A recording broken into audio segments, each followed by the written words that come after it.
BPL শেষ হয়েছে অনেকদিন হলো, কিন্তু বিতর্ক যেন বিপিএল এর পিছুই ছাড়ছে না। মাঠের খেলা শেষ হলেও মাঠের বাইরে নোংরা রাজনীতি আর পেশাদারিত্বের অভাব এখন তুঙ্গে।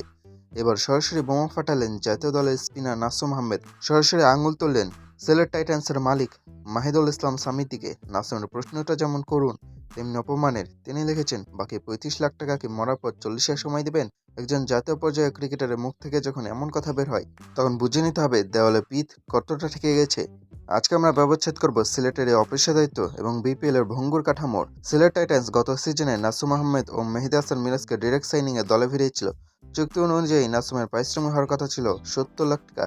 নিয়ম অনুযায়ী টুর্নামেন্ট শেষ হওয়ার নির্দিষ্ট সময়ের মধ্যে সব টাকা পরিশোধ করার কথা, কিন্তু নাসুম যা জানান তা রীতিমতো ভয়াবহ।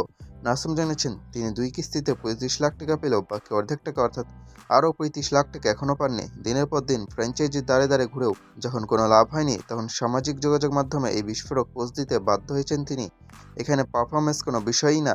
নাসুম সিলেটের হয়ে যথেষ্ট ভালো খেলেছেন, কিন্তু যদি তিনি এই একটা উইকেটও না পেতেন, তবুও কি তার চুক্তির টাকা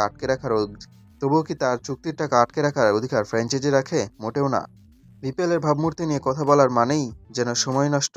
প্রতি বছর প্লেয়ারদের পেমেন্ট নিয়ে একটা না একটা ঝামেলা লেগেই থাকে, অথচ বিসিবি বুক ফুলিয়ে বলে বিপিএল এর বিশ্বের দ্বিতীয় সেরা লিগ, যেখানে একজন দেশীয় আইকন সমপর্যায়ে ক্রিকেটারকে নিজের পাওনা টাকার জন্য সোশ্যাল মিডিয়া আকুতি করতে হয়, সেখানে এই লিগের মান নিয়ে প্রশ্ন তোলা অবান্তর। সিলেট টাইটান্সের মতো একটি দল, যারা নিজেদের পেশাদার দাবি করে, তারা কিভাবে একজন ক্রিকেটারের সাথে এমন আচরণ করে? নাসুমের পোস্টে স্পষ্ট ক্ষোভ ঝরে পড়েছে। তিনি মালিকের নাম উল্লেখ করে লিখেছেন, যেন তিনি তার পরিবারকে বলে দিতে পারেন যে মরার পর তার টাকাটা দেওয়া হবে। এর চেয়ে বড় লজ্জা ক্রিকেটের জন্য আর কি হতে পারে? ফ্র্যাঞ্চাইজি মালিকরা যখন দল কেনেন, তখন তারা অনেক বড় বড় কথা বলেন, কিন্তু টাকা দেওয়ার বেলায় তাদের পকেট যেন খালি হয়ে যায়। নাসুমের এই ঘটনা বা প্রশ্ন উঠছে বিসিবির ভূমিকা নিয়েও। প্লেয়ারদের ড্রাফটের বাইরে ডিরেক্ট সাইনিংয়ে নিরাপত্তা কথায়, যদি ফ্র্যাঞ্চাইজি টাকা না দেয়, তবে বিসিবি কি তার দায়ভার নেবে? নাসুমের পারফরমেন্স নিয়ে যারা কথা বলছেন, তাদের মনে করিয়ে দিই, সিলেটের হয়ে গত মৌসুমে নাসুম অন্যতম কি প্লেয়ার ছিলেন। কিন্তু চুক্তির টাকা পারফরমেন্সের উপর নির্ভর করে না, এটা একটা আইনগত অধিকার।